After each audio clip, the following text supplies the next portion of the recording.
So this video is about intonation and tuning, which is a very important subject. Tuning is really important in so many different ways, and very simply for the flute it's very important because we are quite often out of tune. Maybe we don't even realise it. So the first thing we need to practice is tuning up with other instruments. First of all, is your flute warm or cold? If it's cold, which it often is, warm it up first.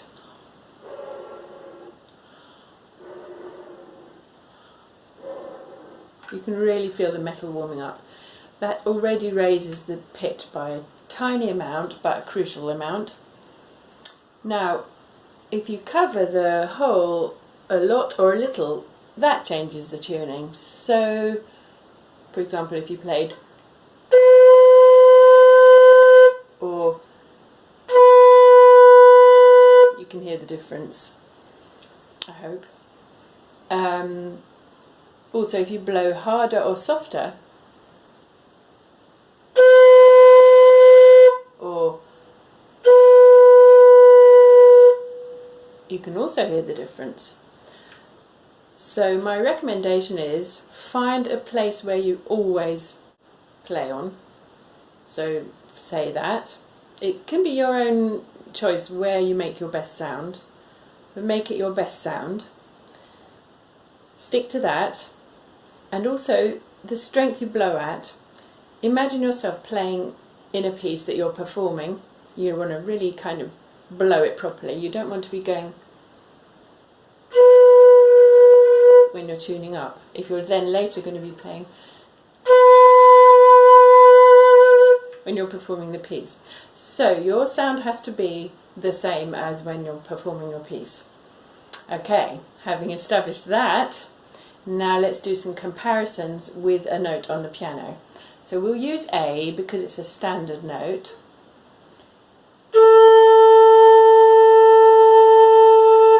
Now I'm going to play my piano A,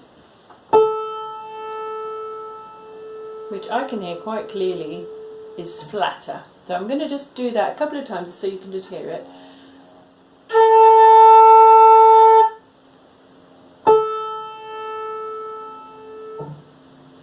Let's play down here.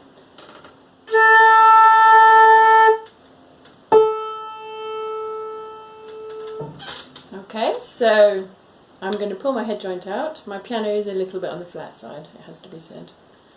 So my head joint is now, I'm lining it up again to get it into the same position as before. My head joint has now been pulled out by about 3/4 centimetre, I think is probably a good way of describing it. For me that's fairly normal amount of pulling out. So I'm now going to try it again. And this is a good way of doing it. Alternate between you and the piano.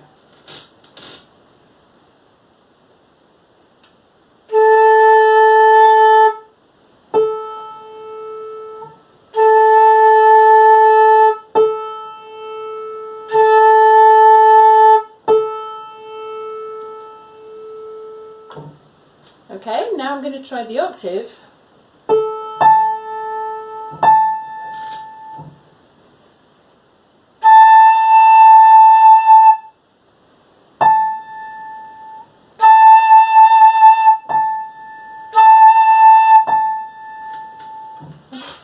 It's okay, it's not perfect, but it's alright. It felt almost a tiny bit flat. I don't know what anyone else thought. If you're unsure whether you're sharp or flat, but you can tell it's not in tune, that's the main thing. That's great. If you're unsure, you could try going to one extreme or the other. So pull out your head joint a long way. Now I've pulled it out nearly an inch. Then play your note.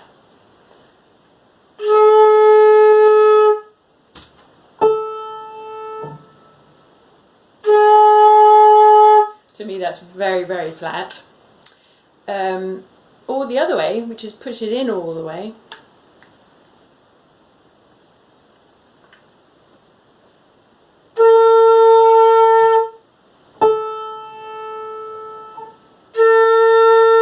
To Okay, so that's very sharp, and that usually then informs you in which direction you need to go. So then you can adjust from that point. Going back to the tuning note now. The other thing I do feel quite strongly is that A isn't actually always the best note. I don't find A such a helpful note on the flute, but that's just me personally. It's fairly in tune in itself, but it's not, I don't know, it's not the best. It doesn't inform you about the flute's pitch as well as some other notes, which I think G sometimes is better, B can be better. So I think it's worth trying several notes, because, this is point number 2, the flute is not in tune.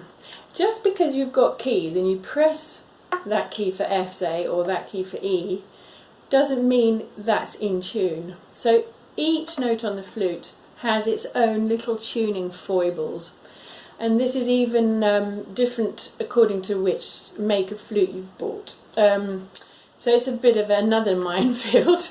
And there are certain notes which are very well known to be out of tune on the flute, of course, C sharp being the biggest culprit of all, I think.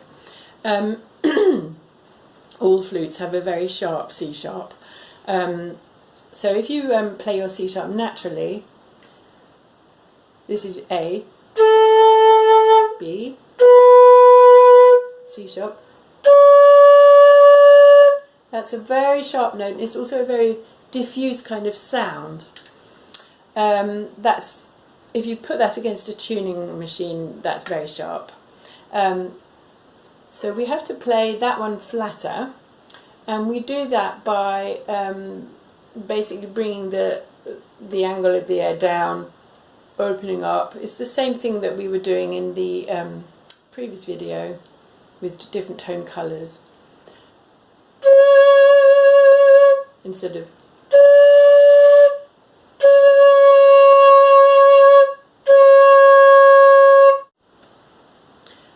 I like to choose the tuning note that I tune with according to the piece that I'm about to play. So if I'm in G major, I will really test my G's, my B's and D's as well, because they're part of the G major chord.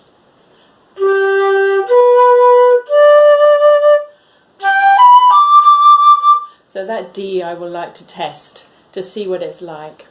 It's a good idea to play around a bit. It also gives you a chance to just be warming up a bit and getting your sound and everything when you're just preparing for a performance.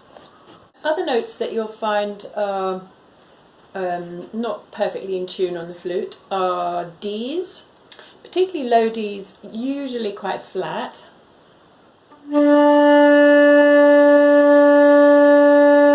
Should be. So I lipped that up by again trying to raise the airstream, raise the shape inside my mouth, the sort of, I think I made it, well, I made it flatter, and raising perhaps the angle between my lips so that the airstream goes up more. And you can also alter the pitch by turning the flute in and out. In an extreme situation you might have to really roll it out to get it in tune. And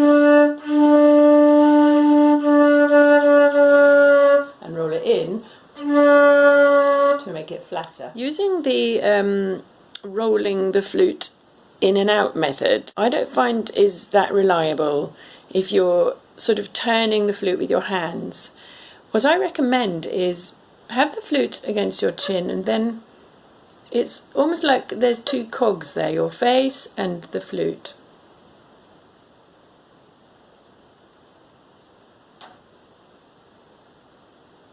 That way you'll always get back to the original position completely reliably. The other notes that are also flat at the bottom are E flat, bottom C, C sharp. They're often quite flat notes. Even E can be a bit flat. From about F onwards you're getting to more stable territory tuning wise. Then in the top octave, top E is notoriously a nasty note. It's usually very sharp on the flute.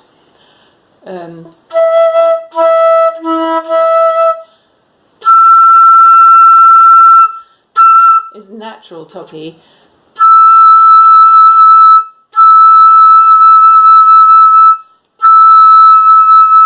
Is a more in tune toppy, so that's quite flattened. And that's partly when you're playing with other instruments, particularly other wind instruments, they have a flatter E, so you have to adapt to them. Top F sharp, top G sharp, they're both very sharp as well, so you have to lip them down. That's the in trade expression.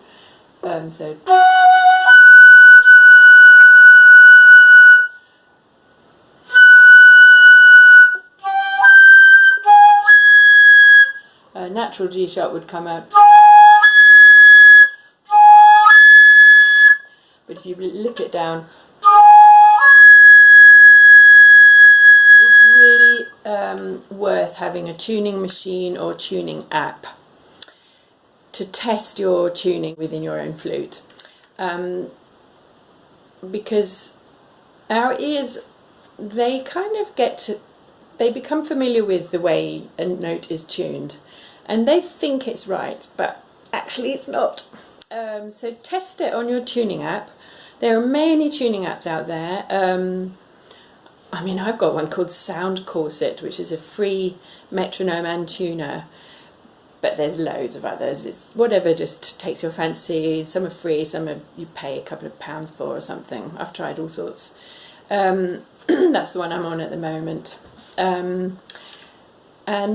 Just test your octaves on there. For example, test your Ds. You can do low D, middle D, top D, and you'll be amazed at the difference in the tuning on those. But before you do anything, of course, you have to tune your flute to the tuner. So make sure that your A or G or B are in tune. Then you can start experimenting with all the different Ds, C sharps, E's, top F sharps, top G sharps, and just become familiar with where the tuning app actually says this is in tune. Some notes you'll be amazed how much you really have to play a lot flatter than you think. It's an interesting phenomenon. So I hope you found this useful. There's a lot more to tuning actually, but we'll do more on another video.